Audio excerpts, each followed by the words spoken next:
Happy New Day, everybody. And today is Lucky 13 in our Rich Jesus series with our soul brother, Ethan Lucas, back here. It's been a minute, so we're going to get in our rhythm, get in our groove. Yeah. It's all good. It's all good. We're getting in It's a like rhythm. a little hiatus.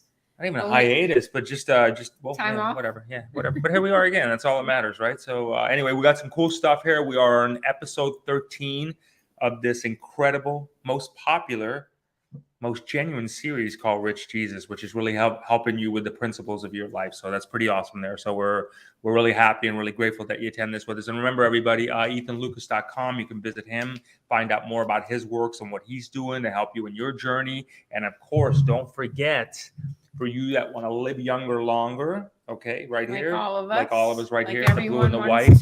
Ethan's link scrolling down at the bottom there. Listen, if you are already a customer of Ethan's or would like to become a customer of Ethan's, because Ethan is really getting the word out there, that ASEA has given him some special promotions where you can get free gel. So do contact that information right there. Because you'll be connected with Ethan, you'll be able to get a free gel. Let me just tell you real quick. This gel is, warning. This gel is addicting. If you use this gel once, you are going to be hook, line, and sinker. It is multi-purpose, and it is truly the anti-aging. This is the anti-aging for the inside, and this is the radical, and I mean radical, anti-aging for the outside. So yeah. And so if you're already outside too, but check this out. So and I know it doesn't hurt you, even though they say it's for the outside. I had somebody who had a toothache and they put this on their gum and their tooth. They just kept putting it on over and over and over and over. Toothache went away, and problem solved. So it speeds up the healing process. Yeah, absolutely. I overheard a conversation that you had with Jay a little while ago. What happened with one of your animals? Did you spray in their eye or their something with their eyesight? Oh yeah. So the little Beagle Terrier mix they have, he's not even that old, but he's starting to develop like the silver. I guess they're cataracts or something. I don't know, but so I started putting the ASEA Redox drops in his eyes, and probably just within days they got noticeably better. They're still there, but I'm still doing it. And then of course I had every time I travel, it's hard for me to get the people who watch him to remember to do it consistently. So I've got some more catching up to do with that. But just based on the progress I've seen with that, I anticipate that, probably by the end of this year, they'll be completely gone. That fantastic. Is amazing. That's incredible. It's so sad when you see your little babies and their eyes get cloudy and their vision is going. Yeah. And he's not even old, so it shouldn't even be an issue. But apparently it's all the shit they get common with those breeds. So yeah, it's like anything else. It's just the shit they give them. All right. So again, if you're already a customer of Ethan Lucas, reach back out so you can take advantage of the promo and get your free gel. And if you're not a customer, no worries. We'll get you a customer, so you'll be an already existing customer. So you can. Oh, and by the way, if you want to stop drinking coffee or drink less coffee, I started doing this now. The Redox Energy, the packs. It tastes. In fact, I'm going to mix one up right now because I haven't had any coffee this morning, but I'm going to make one. It's like those little flavor packs you put in your water. It tastes really good. So I can tell you, well, of course, since I've been on the ASEA, I haven't drank as much coffee as I used to, but I would still occasionally, especially as hard as I go, I would kind of drag a little bit sometimes. But this stuff, it's better than coffee, way healthier, and gives you longer sustained energy. So, all right. Your mom loves that one too. It's good stuff. Yeah, my mom loves that energy too. She loves that one too. A lot of people are liking that. So there's a lot of cool stuff there. Go to ethanlucas.mysealive.com for enrollment. And don't try to order yourself. Let us help you do it the right way. It's really a better experience for you. And then, of course, make sure you get the free stuff that you get by knowing Ethan. So, Lucky 13, Rich Jesus series. Yes. Lucky 13, brother. One of my favorite numbers. Yeah. So, what do we got going on today? Well, it's been a while since we've been on here. And I know last time I kind of deviated from the notes a little bit, but I'll go right back to where we were supposed to be last time. How's that? I don't even remember what we talked about. Let's go. We'll work it out. But it's still saved in my notes where we were supposed to be. I just remember we went off of that and onto something else. So we'll just pick up where it was supposed to be last time. How's that? Sounds Perfect. good. Sounds great to me. If you can remember. All right, let's start with this. Let me kind of throw out some here for you. Let's get a rhythm going. Okay, we're going to ride our bike here, everybody. So you're watching this real life here. So again, we want to talk about the principles. We're starting in 2023. We have been talking about really Rich Jesus, the principles of Rich Jesus concept. I want to kind of tie back to this a little bit here for you real quick. We're just talking through this right here, and just kind of automatically, just by looking at it, for those of you who don't know, again, Ethan's number one in the world right now as far as a SIA distribution right now. This is pretty cool. This is just by talking about stuff like this. So where I'm getting at with this is that let's go with the talking manifestation thing. Where do you say we go in that rhythm? Yeah, We speak it out. Well, that's how Source creates everything, is through the spoken word. And of course people think, well, how does Source speak? Through vibration, frequency. I mean, that's what speech is, right? Yeah. It doesn't, religion has taught us that, God's this white dude with a white beard, with white hair and a white robe on a white throne on a white cloud somewhere, which none of that's true. That's all, this whole Rockefeller image of God, from the paintings, from the Sistine Chapel. But a lot of people have always thought of God but that's not what God is. If you go into the really deep mystical stuff, and the really deep spiritual stuff, that it's always, even though these symbols have always been there and they use these symbols historically, the most wise among spiritual leaders have always known that God is light, just like the Bible says God is light. Well, what is light? Light is a vibration, a frequency. And so it really is just kind of like that old alchemical saying, the music of the spheres. That's what existence is. It's nothing but vibration. So that's why when you open up the Bible right at the very beginning, it's the whole thing is, and God said, and God said, and God said, and God. It's that vibration, that speaking, right? The word. It's always the word. And then the first chapter of John, Gospel of John, says the same thing. And everything that you see, God created with the word, and the word was with God, and the word was God, and nothing that was created without the word. So it's all vibration, it's all frequency. But what's interesting is that whole first chapter of Genesis, it's God said, God, and eventually it gets to the point where it says, and God saw. So it's telling you that, just kind of through the subtle little hints, that it doesn't happen immediately like that. You're in a 3D world. There's density here. There's time, there's space. That slows things down, which is good, because I've heard a lot of people say sometimes, they're like, I wish I could just say something and manifest it just like that. Actually, if you really stop and thought about it, you'd be glad you can't do that, because you would have the wildest shit just randomly popping up all of the time, because you're not yet as disciplined as Source to be able to specifically create exactly and perfectly what you want at all times. Mm-hmm. So time and space is actually your friend. The delay is actually your friend. Plus, it teaches you patience and delayed gratification, which builds character anyway. So there's that. Exactly. I want to talk about that 3-letter word, God, which has been so destructive on so many levels and has tripped up people's mind on so many levels. My question to you, Ethan, is where did that word originate from? Number one, was it ever called something different, like in the Gnostic or the Lost Gospels, like where people would really be able to articulate and understand it better, like a universal energy or a universal consciousness? Like, how did the term God actually ever come into existence? Well, that's an English version of the concept, and a lot of people have said it came from the word good, and evil or devil came from the word evil. You just add a D and now it's devil. And it's like, those are cutesy little etymological arguments that may or may not be true. There may be something to them, may not. Etymology is a weird thing, though, because even if you go back to the Old Testament, the Hebrew, the word God doesn't exist. That's what I was wondering. Yeah, there was. In fact, actually, Hebrew is one of those Semitic languages, and so it comes from the whole Babylonian era and Phoenicia area of the world.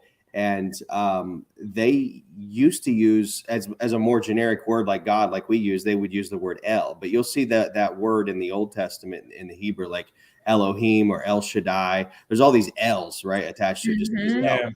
So, I don't know that that's really all that important to dwell on. Where did this word come from? What's important is to understand the intent. And I know that when I'm talking to somebody who's religious minded or who has no idea about the stuff we talk about, when they say God, they probably mean something different than what we're talking about. I mean, hell, take the word fag, for example. You go over to the UK and someone says fag, they're not talking about a homosexual. It's not a derogatory word. It literally means a cigarette. Cigarette, yeah. Literally, So it depends on who you're talking to. It's interesting because they say words have power, but is it really energy has power, meaning the energy behind the word has power? So you can say, Fuck. you can say fuck you, but then you can say Right. the sexiest voice. It has a very Right. different meaning. It's all the intent behind it. It's not the specific words themselves. Now, I think there's a lower class of spiritually minded people who are stuck in either in fear or in just because I don't want to say ego, but because they really like this idea of having things like ultra structured to where it's immutable, like this means this and it will never mean anything other than this, regardless of my intent. And those are typically the people that are stuck in the dark arts, black magic, things like that. And that is a fear-based mentality. One of my favorite chapters in the Bible to utterly and completely destroy organized religion in just a matter of seconds is Romans chapter 14. Paul goes through there and just annihilates this idea that specific things that we think of in that way, like the word fuck, for example, Paul says very specifically, there's nothing in and of itself that's intrinsically evil or good. Exactly. It's that which you make it. And Paul spells that out very clearly. And Paul was one of the most brilliant religious and spiritual scholars. I mean, I make an argument that he was actually a Gnostic Christian. Okay. And he came from a rabbinical background. He had, by the time he was 23 years old, he had the equivalent of what would be like 2 college degrees today. And, he was in the temple all the time. He was a Pharisee. He was very well trained in the history and the etymology. And I mean, those guys were like super, super strict about every single letter of every word. And so he even called it out and said, this is black magic. Essentially, this is bullshit. It keeps you in a state of fear. It keeps you dumbed down. It keeps you restricted. And that's what religion is designed to do. So of course it would. But we've got, especially those who are stuck in the metaphysical arts and alchemy and astrology and all the spiritual stuff, who get stuck in that fear-based mentality that I can't say specific words because they mean specific things. The fuck they do. They mean whatever you want them to mean as soon as you break your spirit and your mind out of that prison, that religious prison. Remember, the word religion literally means return to bondage.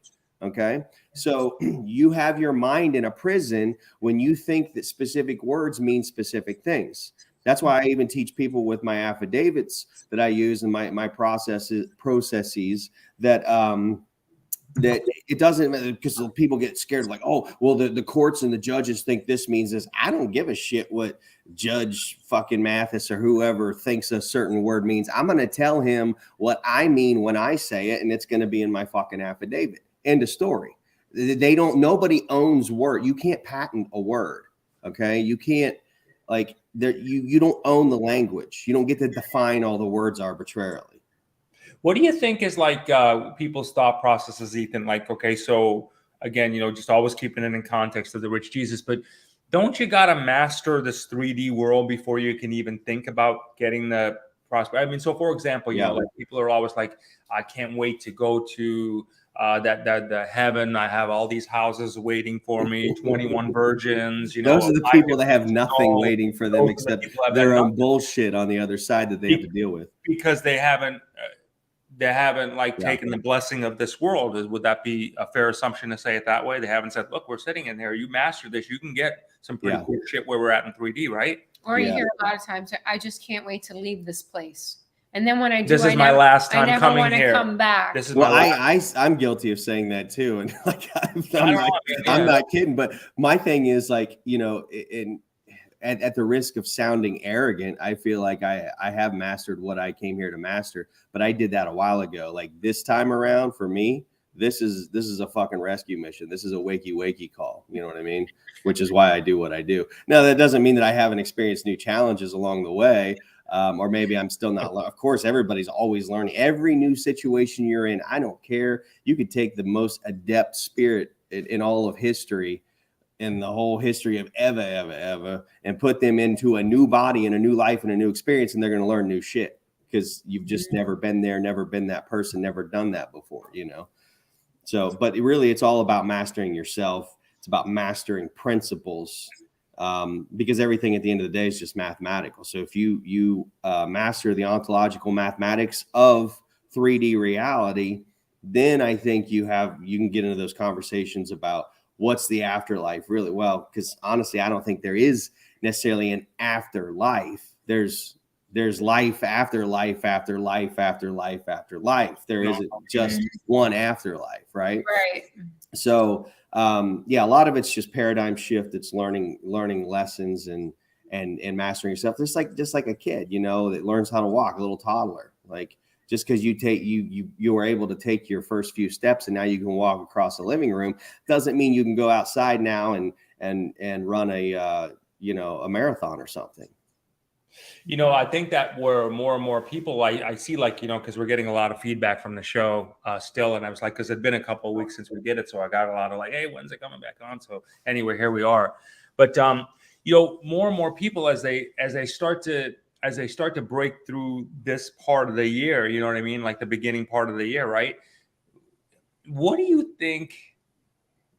Do you think there's something with energy as a collective on this one, Ethan? Do you think, like, you know, like kind of like how people got all excited about New Year's Eve and then they start to make their thing? Do you think does that go in anyone's favors? And we may have addressed this on one of the other shows, but does that go in anybody's favor? Like if collectively we do shit together, or is it really incumbent upon what you do as an individual? And ultimately that's all that matters. Well, everything does fall back on the individual. And this is one thing that I don't know if you've ever heard of him or not, but Mark Passio, I always had a problem. I love the guy, but I always had a problem with him talking about how we're never going to get to the promised land, so to speak, in any area of society or life until the collective whole comes up together. Everybody has to come up together. And that's total bullshit. I mean, that's like saying if you have, trying to think of a good example. Let's take an air generator and you stick a tube and put it underwater, right, under a bunch of rocks, and you turn it on, it starts blowing out air. All these bubbles are in there. It's like saying, well, none of the bubbles are going to rise to the top until all of the bubbles rise to the top. You know, it's just fucking stupid. You know, like that's how stupid that is. Like again, it's all mathematical. It's all based on laws. So if you do something that's based on mathematical laws, it will work for you without fail. Remember the scripture again, be not deceived. God will not be mocked. Whatsoever a man sows, that shall he also reap. That means whatever you're doing, you're going to reap the equivalent, whatever the universal law, ontological mathematical law is for that. You're going to experience that. Doesn't matter what everybody else is doing.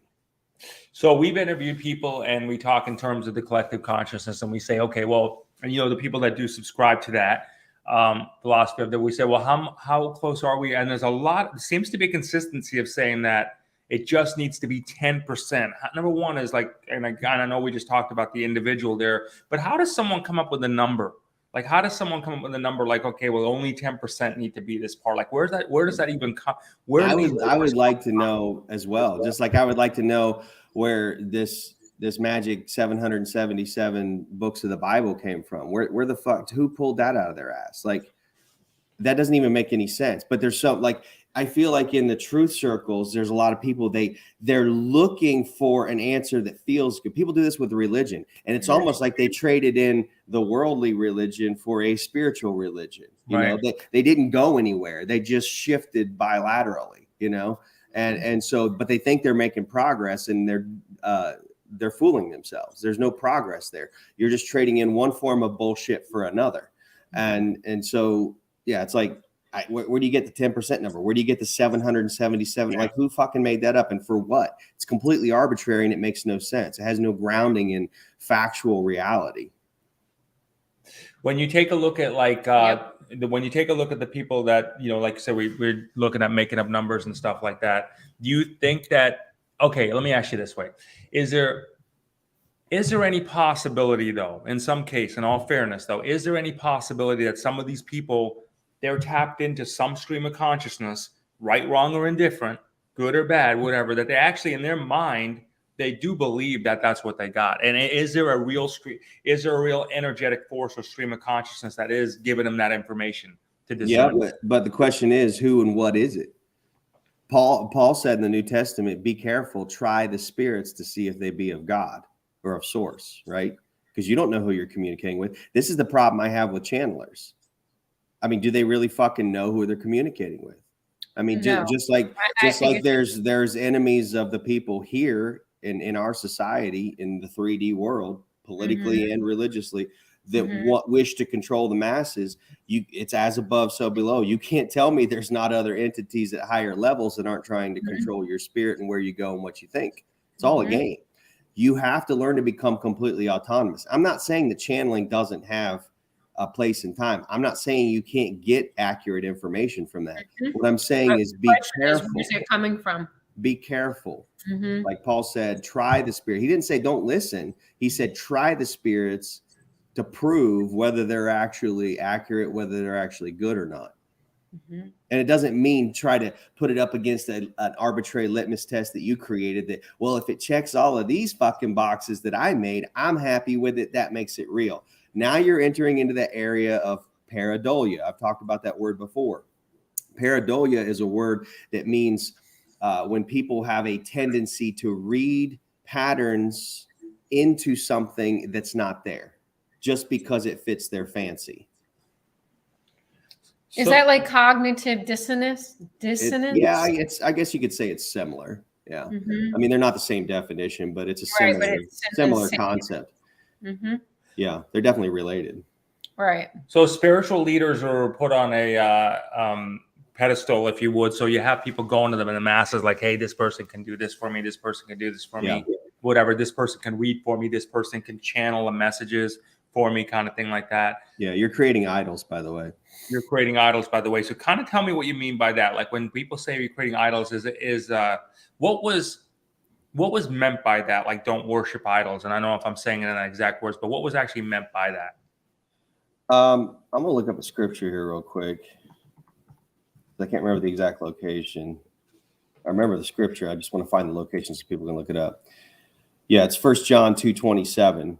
John said, but the anointing which you have, and by the way, anointing, again, this goes back to, I always talk about this all the time.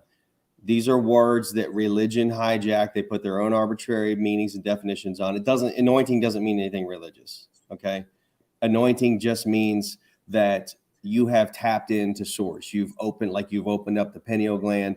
You're able to get a clear signal direct from source. That's what essentially to kind of, I know that's kind of a generic definition, but I think that's the best way to explain that. It doesn't mean anything religious. You know, priests and saints and all this shit, they're not special people like, ooh, you got the anointing of God. You're the fucking chosen one. Everyone's the fucking chosen one. You just have to choose to be the chosen one. It's up to you. Good news is it's up to you. Bad news is it's up to you, right? Okay, so back to what John said, 1 John 2:27. But the anointing which you have received of him abideth in you, and you need not that any man teach you. But as the same anointing teaches you of all things, not some of the things, again, he didn't fucking stutter, all the things, and is truth, and is no lie, even as it hath taught you, you shall abide in him. So why are you going to see channelers and mediums and all this stuff when it's all right here anyway?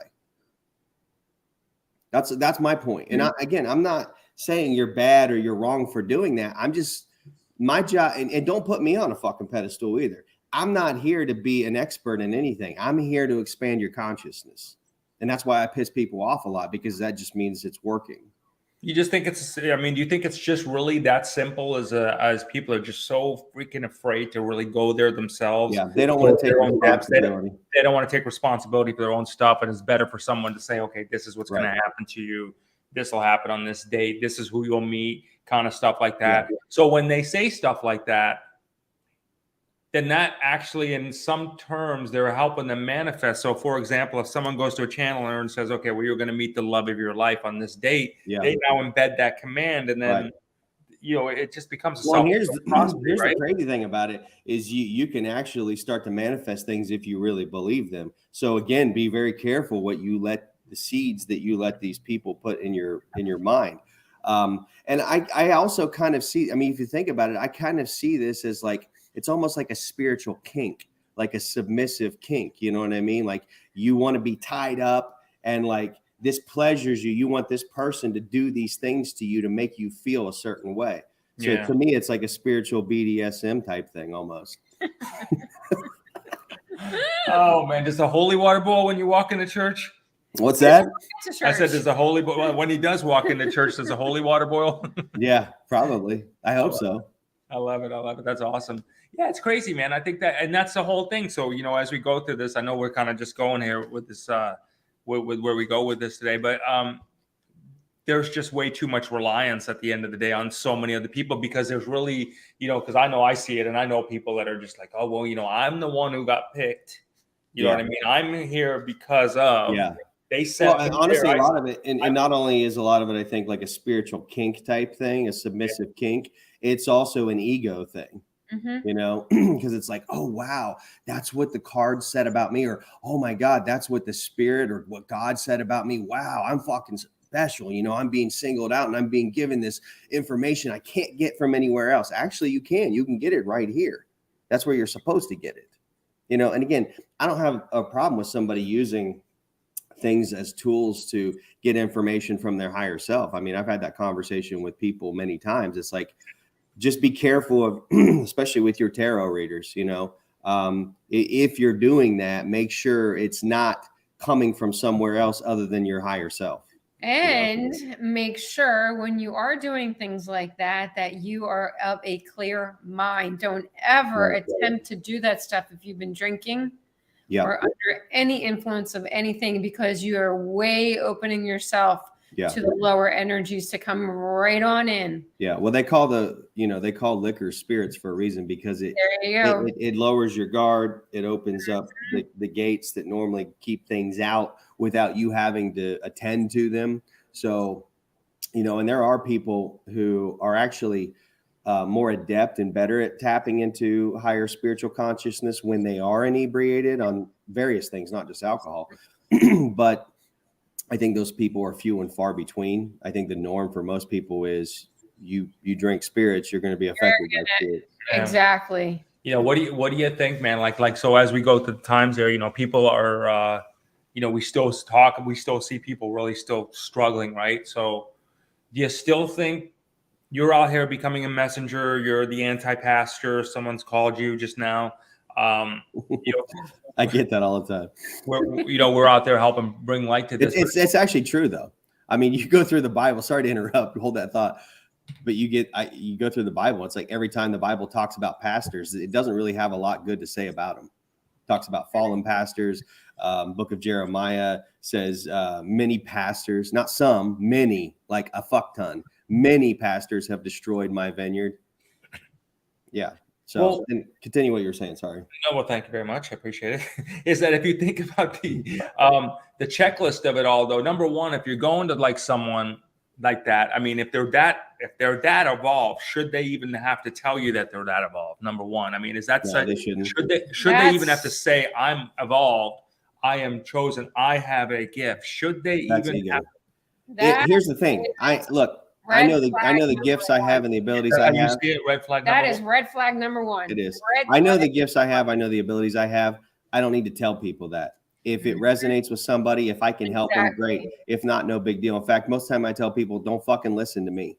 I can help you listen to yourself, because ultimately that's what I'm going to do. I'm going to help you tap into your higher self, because you shouldn't be listening to me anyway. Mhm. Can anyone Okay, number one, do you believe in the concept of quote unquote curses? Are they self-fulfilling curses, or can Yeah. anyone, do you believe, put a curse on you? Yeah. Yeah. It's always self-fulfilling. It's always self-fulfilling. Or it's let's say a witch or a warlock or a sorcerer, whatever. They put a curse on you. If you don't have your spiritual guard up, if they're really that adept and good with the vibrations of manifestation, Yeah. it could affect you. So that's why the Bible says to put on the full armor of God, have it on at all times, because the enemy is always going to be attacking you, right? Okay. But I would say that for the most part, curses only work on people because they believe they'll work on them. Right. Mm-hmm. A lot of, and in fact, they've done a lot of studies with that, where they go into, third world countries and stuff where there's a lot of voodoo and shit like that. And they found that the only people that it really works on are the ones who are afraid of it and the ones who believe that it works. Exactly. You have to believe that it will work on you, and it will definitely work. All That's right. why I like, I'm Open to not it. afraid. I'm not afraid of the devil. I'm not afraid of evil spirits. I'm not afraid and casting out demons and shit. It's not even that hard. Once you rise above the fear, you take away their power, because your fear is their sustenance. They only exist because of your fear.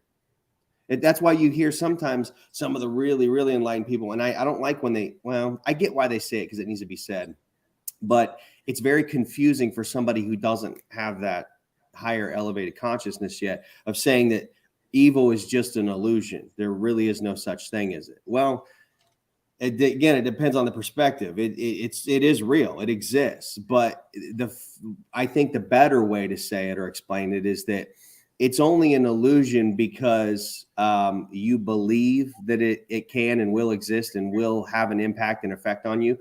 But if you believe that or you fear it, then it will. So it's still real. It's like a real illusion. I know that's kind of an oxymoron, but it really has an effect on you if you believe it does, especially if you fear it. Mm-hmm. So do you think that if people were to start to take a look at, number one, just going down the checklist, looking at people that say, hey, I am the quote unquote prophet, I'm the one, check it off your list, get them out of your life. Nobody can put a curse on you. You can only accept the concept of a curse, if you would, technically, Yeah. right? So if someone throws it out you, I mean, that's the kind of shit that slows people. Oh, I'm cursed. Maybe that's why myself and my family are not making money. Blah blah blah blah blah. You know what I mean? They say shit like that because there's people in there. So it's not a family curse per se. You know what? I do want to just talk about this for a second. We see evil daily, unfortunately. I don't necessarily agree with that. You see it because you're wanting to see it. If you don't want to see it, you can easily not see it.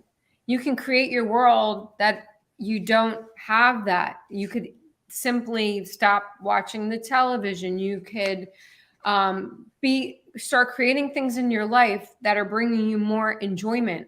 And when you start adding more things in your life that are making you feel happy and making you feel successful and making you feel worthy, you'll have less and less of exactly that. Yeah.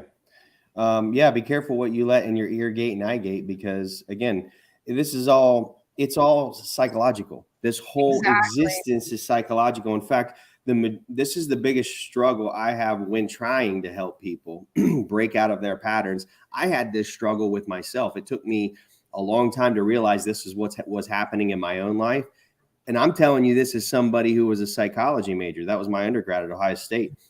So I already had the fundamental understanding of how different levels of consciousness works, the conscious mind, subconscious, unconscious, all that stuff. But it wasn't until I started studying and learning how to do hypnosis, self-hypnosis, dream therapy, that I started to dig through my own subconscious and unconscious mind.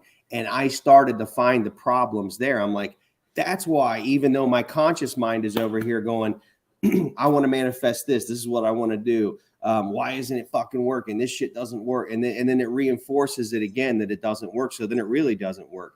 So I had to just step back from all of it, take a bird's eye view. And then I realized, the conscious mind doesn't know what the unconscious mind knows or what's programmed in there, right? It's like this. We've talked about this analogy a bunch, but it's really true. Adam in the Garden of Eden, this is the Garden of Eden, is the conscious mind, the left brain, rational, sacred masculine. Eve is the subconscious mind, the right brain, divine feminine. But there's a divide. Remember, when they were created in that creation story, which again is just symbolism, but they were split. Eve was taken out of the side of Adam. So the subconscious mind is created out of the conscious mind. It's created as you go along. But here's the thing. Eve starts going off in the woods and talking to fucking snakes, right? And the snake starts putting weird seeds in her, okay? Eating weird fruit. And then if Adam isn't there, if there's no connection there, if Adam isn't there with her to say, listen, bitch, put that down or I'm going to fucking show you my pan, right?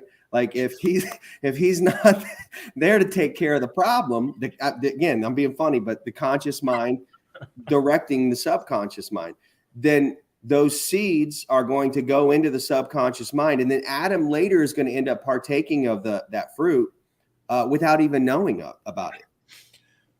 So when you talk about like this movement of like, okay, it's the era of the feminine energy. The feminine energy is coming in. Maybe let's call it the Eve, for example, that's coming in right now. It's the masculine is being let go. Is that so? So we've lived in a world of masculine, let's say, for a long time, and now there's the move to the feminine. Are we going from the how you say it, the frying the pot to the frying pan kind of thing like that? By going from one out of the frying pan into the fire. Right, like that. Are we doing something like that? Yeah. We can't do this hyper swing from hyper masculinity to hyper femininity, or however you say that. I always say that wrong. I put too many entities in when I say, but we can't do that major. It's always the fucking pendulum swing. It's like, well, that didn't work. Let's go to this. It's the fucking Democrat Republican swing. That didn't work. Let's do the other one. It's an insane cycle. It's ridiculous. The answer is in the middle. The answer is balance. The answer is full integration. The answer is in the middle. I love that. So you have to fully integrate the self. You are multiple components. If you don't fully integrate the self, you haven't achieved what the Bible calls salvation. So when you get people pushing there, so again, for people watching, when you get people making that push of like, all like that pendulum swing for one direction again, there you go. You're just the story is going to end the same. Yeah. And if you don't get rid of the familial programming, the stuff you learn from your family, which is in your subconscious and unconscious mind, and you're not aware of it, if you don't go digging through there and get it out, it's going to keep manifesting in your life. And you're going to sit there and go, why can't I manifest what I want? Why am I manifesting shit I don't want? Because Eve is off in the fucking woods eating strange fruit, talking to snakes, and you don't know about it because you're off doing your own thing. Maybe you should spend some time with yourself. Spend some fucking time with your wife, Conscious mind, spend time with the subconscious mind. Integrate the two. Now you know what's going on. Now you know what's in there. Now you can dig out all the bad seeds and start putting the seeds you want in there. Adam should be the only one putting seeds in his wife, the subconscious mind, right? That's for damn sure. Yeah. The family. Yep.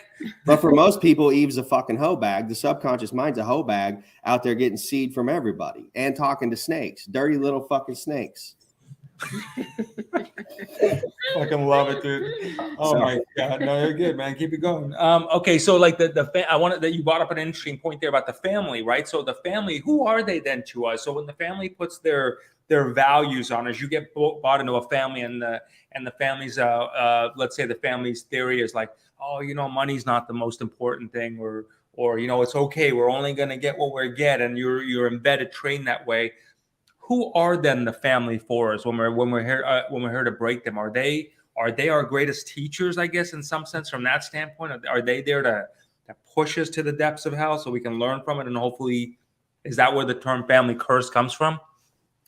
Yeah, and the Bible talks about God says very clearly, if you get in touch with me directly and do what I tell you to do, not because I'm some egotistical bastard and I have some, BDSM kink, but oh, by the way, you do because you want somebody to tell you what to do. You want somebody to tie you up and do things to you. You don't want to take responsibility.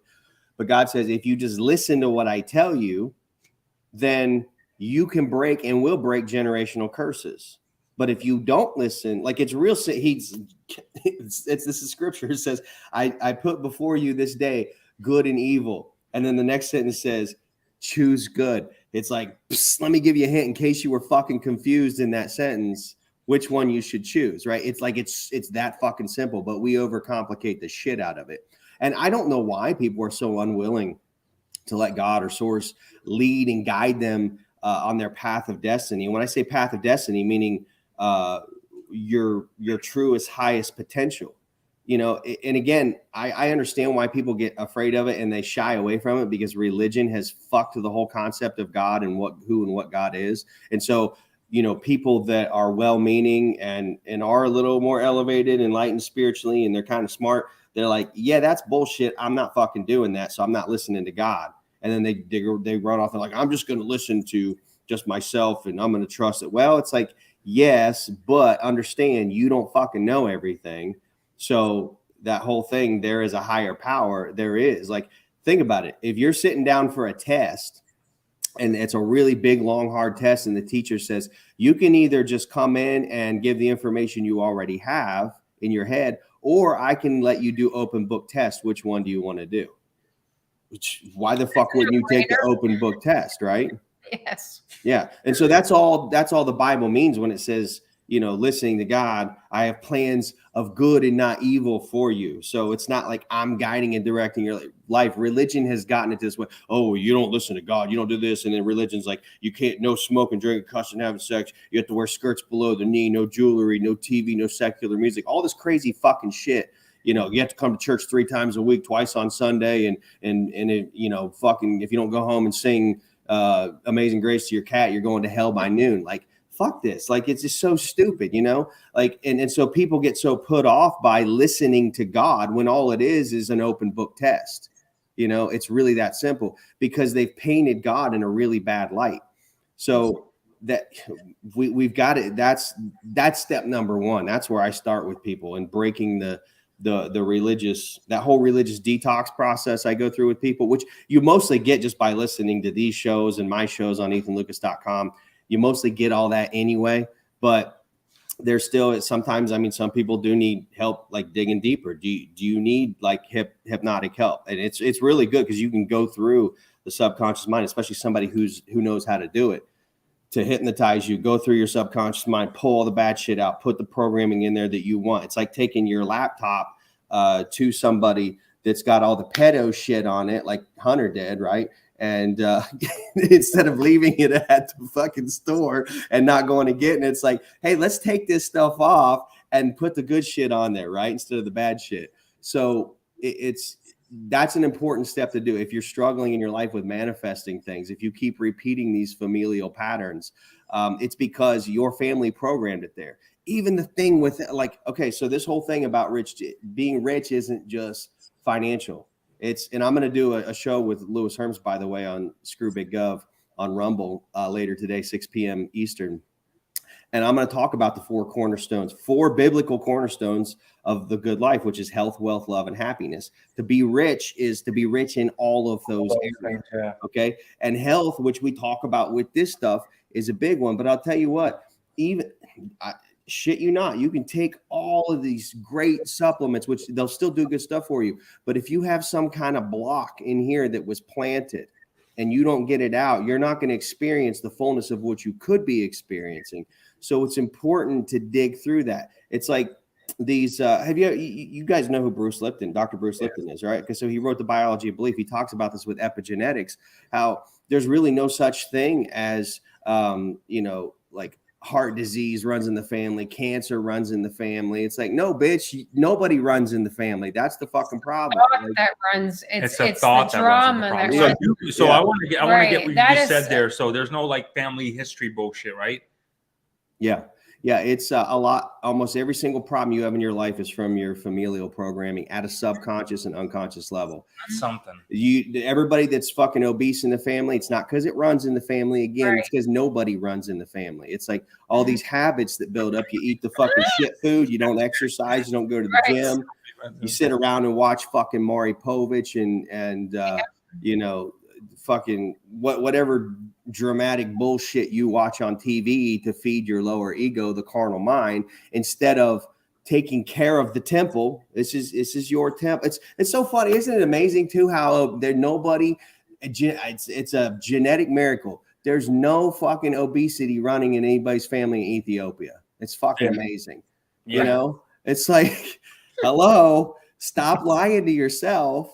You know, quit getting butthurt when someone gives you the answer, and just, but or not, do you, you know, just you're gonna get what it's so true though. It's like, it's interesting because you think about like the people like, and I know, I mean, people watch like shows like this, and you know, yeah, we want to keep them entertaining for you, just to, you know, obviously, so you'll stay around and watch it. But it's like, I kind of wonder like how many people actually take action on this stuff that we talk about. You know what I mean? Like, hopefully they are. You know, I really do. Hopefully I really hope people you are. know that it's not just jokingly. We want to keep it light, but God, you got to take action. Even if you get a little bit, just a little one or two from each show. If you live in a shitty situation, move from it. If you have a shitty job, move from it. If you if you don't want to see evil in your life, don't announce turn it on. Don't announce it to the world that you're seeing evil all the time. Right? So these are little things that are going to make a huge dramatic shift in your life. And it's a lot easier, believe it or not. It's a lot easier to create the life that you want than to create the life that you don't want. So how do you stop creating the life that you don't want? Stop fucking talking about it. Well, stop talking about, wait a second, Jay. Stop talking about how unhappy you are. Stop talking. You're just going to manifest more of it. Exactly. Stop talking about how broke you are. Stop telling the world about your illnesses. Yeah. Listen, it's like that's like Trailer Park 101. Their favorite thing to fucking do is sit around and talk about how their back still hurts, they still can't sleep, they're on these pills and that pills, and my doctor said I'm probably going to have to do this. And it's like, okay, well, you're going to manifest it. Look, just go to Proverbs 23 verse 7. That's one of my favorite scriptures. It said, whatsoever a man thinketh in his heart, so is he. What's your heart? That's the lower levels of consciousness, subconscious, unconscious, whatever is planted in the subconscious and unconscious mind. That is what you are going to become. And again, Adam is, and this is what by the way, there's nothing sexist in the Bible. The Bible is a metaphysical, very deeply spiritually symbolic book that's telling you, when it says Corinthians chapter 11, says God is the head of Christ, which that means source is the head of Christ consciousness, your higher self. Christ is the head of man, the conscious mind, Adam, and the man is the head of the woman, Eve, the subconscious mind. And it talks about that proper hierarchy inwardly, and it's hidden in symbolism. Why? Because if Paul would have just came out and said, source is the head of Christ consciousness is the head of your conscious mind, and your conscious mind is the head of your subconscious mind, the fucking church would have burnt those books a long time ago, and you wouldn't be reading them today. Okay. It's just like a lot of us do when we're on these, platforms, and we self-censor. The Bible was written largely not in symbolism for, to trigger things subconsciously, because it does that too, but also to hide it from the powers that be, to keep it from being destroyed. Because when the church reads that, they're like, fuck yeah, the man's the head of the woman. Bitch, get in the kitchen and make me a sandwich. It's like, so it's like they know it was very cleverly written, because it's like we can get the people who would destroy this to want to preserve it based on how we word it, right? Talking about preserving, I do want to say one other thing too, Ethan. Preserve your privacy. Yeah. This is something that is really, really rampant, especially on social media, where so many people refer to, I'm just going to say one thing, first of all, a lot of people refer to social media as my family. And I think that's a very endearing term, but it's also very misleading. People that you refer to are your family. They're the people that you have in your telephone. These are the people that are going to be by your side at your wedding or when you're in a hospital. Okay, so don't mistake people that you connect with on social media as truly your family because you think that you know them, they think that they know you. So what a lot of people do is they put their personal shit on social media all day long, thinking like, I'll give you an example. If someone's not feeling well, they let all of social media know, thinking that they're going to get feedback like, oh, I'm sending you love, I'm sending you prayers, I'm sending you this, I'm sending you that. It does not work that way. I promise you. It's a virtue signaling and it just feeds you. There's so much more people out there, trust me when I tell you this, that wish not the best for you. Yep. So when you're putting that energy out there, you think you're getting positive energy back, but you don't know what the majority of the people are thinking. Like, geez, you know what? I want you to fail.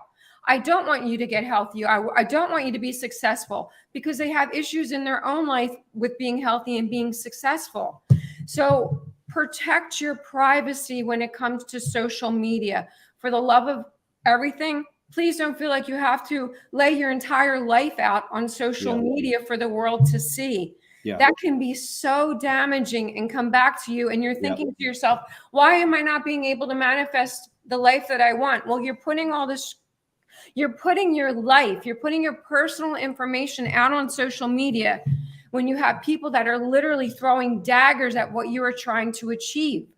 So please be so cautious and use discernment and utilize common sense when it comes to putting your personal life, especially your marriage information and your relationships out on social media, and particularly as well your children, information about your children. 100%. I teach people this stuff in my life structuring programs. That's a big part of it, is learning, because again, everything goes back to law. The Bible is nothing but a law book. It's a spiritual law book, but everything in the spirit is the root. Everything in the physical is the fruit, right?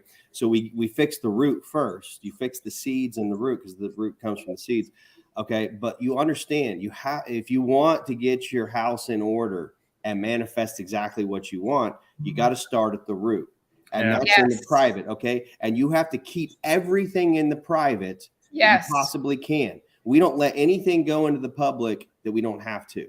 So when I'm helping people structure their lives, everything first goes into the private section. And then we start going through it and going, okay, we can't keep this here. Yes. We can't keep that. And we start slowly shifting things over into the public. This is not only going to help you in your personal life. It's not only going to help your psychological well-being, your emotional well-being. It's also going to help your financial and legal life. Okay. People actually run into a lot of legal and financial problems just by putting what should have been in the private the whole time in the public. Yeah, most bad fucking idea. It's a bad fucking idea. You know, I had a what I consider a very good friend, and I was talking to him, and just fucking started vomiting all of life's problems on me. And I want you to just get this. And this is my response to him was this. I said, I'm going to ask you to stop. I'm sorry it's got a shitty experience for you, but I can't have you do that to me. Yeah. All right. Find another outlet. I'm not that. And I think you just need to be able to tell people that and not be patient and feel obligated when they start to vomit life shit on you into your energy sphere. You know what I mean? Yeah. Stop them and ask them to just redirect that somewhere else with love, of course. But let them know too, this is a two-way street. You can't be the one that always just, because there's a lot of people I know that they'll pick up the phone, they'll call, and they'll dump shit on you because they think you're the person that they could do it to, and you let them do it because you're of good heart. But that good heart, how's that working out? You know, it doesn't. And again, if you study law enough, you will begin to realize that. Well, this is a perfect example, because a lot of people keep asking, well, how come this person or these prominent political figures or public figures, how come this person hasn't been arrested yet? They clearly did this or they did that or whatever. We know they're bad. They're doing this because they learned very early on the difference in law between public and private. Okay. And you need to start exercising the same discernment and discipline. Quit serving your ego and going, oh yeah, but I'm so happy with this part of my private life and I want everybody to fucking see it and know about it. Bad fucking idea. It's all you're doing is feeding the ego. All you're doing is feeding fucking programming that says, oh, we share everything with everybody. The fuck you do, unless you want to have problems in your life. Yeah, that's so true. Yep. That is so true. You know what? I tell you, it's try to take this on, people. It's really it's a way of life. I mean, you know, you'll get to points in your life where you'll get successes this way, and then the people that are supposed to help you celebrate those successes mutually will be there, and you do that together for the ones that are supposed to be there. But yeah, you know that those stories are never ending well for people right now. So there's it's amazing. Like there's this layers, the whole family thing, the whole posting your shit out there, the whole you know, all these things that you have to get through to even get to the core of this thing. But yeah, I tell you, man, I really hope and pray on a serious note that people will start to take more and more of this seriously. I really do. And I don't even, honestly, I don't understand what the fucking fetish is with posting your whole private life and your family life and all that shit on social media. I mean, no offense to anybody who still does this, but you might want to take a real hard consideration if you're one of those people that posts, oh, I'm going to the store at this time. Okay, so that means I can go fucking rob your house. Or you know, oh, look at my kids playing the basketball game and it's on fucking social media. Now I know you have kids and I'm a fucking sex predator in your neighborhood and I start scoping it out. Or, you know, anything. Like, oh, look at our fucking fantastic, amazing wedding and our marriage is so happy. Look how cute and fucking awesome we are. And then you don't realize it, but there's people out there who are jealous and they start manifesting things to tear that apart. You don't have your guard up spiritually. It starts breaking down your relationship. Plus, you've just shared your whole personal life with everybody that they don't need. The only thing you're doing is feeding your ego. You're not fucking helping your relationship. Your relationship is private. It's between you and the other person. It's not between you and the whole fucking world. Or guess what? The whole world, if you do that, you're going to get exactly, again, a man will reap what he sows. God will not be mocked. These are universal laws. You put your personal business in the public is going to get in your personal business. Yes. You know, there's literally zero fucking reason to have anything in your personal life online. Zero. You know, I totally agree with you. You know what? I tell you, it's like, it's interesting. People talk in context of the cabal. It's an ego thing. Or these powerful people, the top people. Think about in perspective what they're doing. So, you know, people protest against that whole ideology or those people, let's call it. They don't protest against you. They've been given the same rules and tools, like you said, like legally, if you would. They've been given the same rules and tools. Look at how, quote unquote, if you want to call them the enemy, look at how the enemy acts, and look how successful they are. Why don't you try on some of their tricks? Well, that's all I do when I help people with life structuring. I was very fortunate to early on in life, in my very, very first successful business, I took on some clients that were very wealthy Ivy League people. And they know all the stuff the elites do because they're part of that crowd. But they're good people. And so there are some of those in that mix too. And I became very good friends with them. They mentored me, took me under their wing, and I learned how they structure and operate their own lives. And I can tell you, they have zero of their fucking personal life in the public. Zero. Okay. And everything they do that's really important and really valuable is in the private. Nobody needs to know how fucking old your kids. Oh, it's my daughter's birthday today. Well, congratulations. You just fucking allowed the public to come into your personal family life. And whether you think that's harmless or not, it's not harmless. I don't care what you think. I'm telling you, these are the facts. And if you ask any of the most successful people in the world, they will tell you, go look at any does Donald Trump have his fucking personal family life online? No, everything that he does online, it's all stuff that has nothing to do with his personal life, everything to do with the public. Right? That's it. Yeah, exactly. And so that's actually, like you were saying, that's how a lot of these bad people get away with bad things, because they've structured things to keep it out of the public. So it's not even under public jurisdiction anymore. I'm not talking about just spiritual jurisdiction, which is bad enough. I'm talking also political or legal jurisdiction. They do things, even if they're doing them bad, if they structure it a certain way and do it a certain way, I hate to tell you, but courts still have their limitations, and public jurisdiction is completely separate from private jurisdiction. And so so if you want to know I'm not saying if you want to know how to get away with bad shit, don't do that. What I'm saying is, if you want to know how to protect yourself and your family and what's important to you, because there's bad people out there that will try to do bad things to you and your family. You don't even have to know who the fuck they are. You don't even have to understand their motives, but they will do it. And also, there are going to be times in everyone's life where you run into something where you're not even fucking thinking about it, but somebody is going to, whether it's through their ignorance or their immaturity, they're going to end up fucking you over in something that is in the public. Whereas if you would have kept everything in the private, now they can't come after you. They can't file lawsuits and come after your shit, take it, even though they were in the wrong, because this happens all the time. People are like, oh, the courts are so corrupt and crooked. Yeah, they are. But if you know the law and you know how to structure your shit and handle yourself, you don't give the courts any choice. They have to follow the letter of the law. And so that's what we do in every aspect, like with the whole life structuring. And I help a lot of people. And by the way, if you guys are interested in that, I can help you with it. You can text me 513-995-4555. Hold on. If you want, it's what? Oh, you want to put it on the screen? Yeah, let's put your number on the screen. Oh, that's fine. Yeah. Or someone can type it in the well, because somebody won't see the comments if it's not live, maybe. Hold on, let me put it on the screen. But yeah, it's you know, all the financial stuff, legal stuff, tax stuff, I don't think we have a protecting assets, all of that. It all comes down to knowing how to structure everything. Mm-hmm. And the thing is like, well, how the elites do this and they stay untouchable. Well, do you want to know how to stay untouchable? It doesn't mean you have to do bad shit like they do, but you can become untouchable just like they are. Right? Rattle off that number for me again, brother. Oh, 513. Oh, hold on. Well, you lost it again. Hold on, hang on. Oh, you know, it's interesting. While April is putting that up there for you, I just want to kind of like, there's a saying that said, 513 995. Hold on. See, Ethan's getting bold like me, man. I know. This is like, yeah.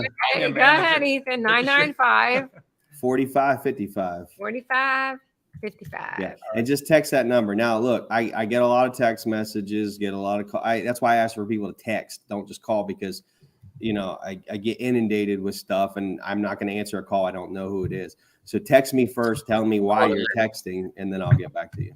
Wait a minute. Jay just messed that up. Hold on. I gotta do that again. Hold on, Ethan. All right. What was that again, Ethan? 513 513 995 995 4555. 4555. I think we've said it enough now where you don't even have to put it on the screen. There you go. Yeah, so that's Ethan's number, guys, if you want to have some of his help there. As far as, you know, it's an old saying that people say before we love and leave everybody, but keep your friends close and your enemies closer. Learn what the hell they do. Like, really learn what the hell they do. Oh, yeah. I do. Yeah, I do the same thing. Trust me, really the best thing to do in life is, honestly, without doing the bad shit, live life the same way the elites live. That's why they're elite. That's why they're untouchable. That's why they're so wealthy. That's why they have so much freedom. It's because they learned how to structure their life in a way that's not being a debt slave. They teach everybody else to be debt slaves. And while they're doing things completely different, they don't do things the same way everyone else does them. And that's where you want to be. And also it's the same thing with all the stuff we talk about with the spirituality and your psychology. Don't do things the same way everybody else is doing them. You know, going to church every Sunday, it's not going to help you. I'm sorry. It's going to offend a lot of people, but church is a fucking abomination to God, because it keeps you dumbed down and stuck in a spot, even if it elevates you a little bit. I'm not saying it can't help people with some things. I've seen church take somebody who was literally homeless, alcoholic, drug problems. They start going to church, and then they get their life together. They stop doing drugs, stop drinking. They get a job, clean themselves up. And so it does help. Like, it'll take you so far, but there's a point you have to realize where that's like just the 101 shit. You've got to break out of that and go higher if you want to have success in life. Because if you try to stay in first grade your whole life, you know, imagine that. It's the same thing. If you stay in church your whole life, it's the equivalent of staying in first grade your whole life and never moving up. Yeah, yeah. Well said. Well said.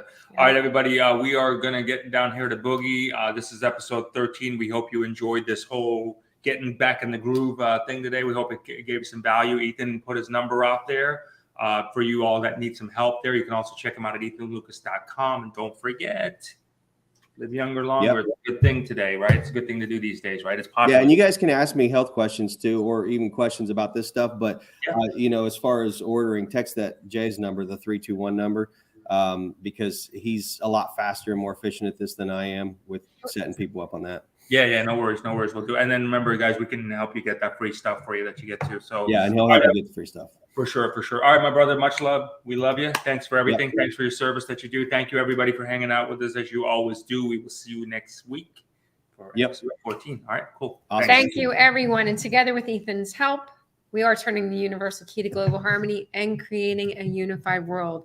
Thank you so much for tuning in. And remember, tune in often, tell all your friends, and most importantly, may all your dreams come true. Many blessings.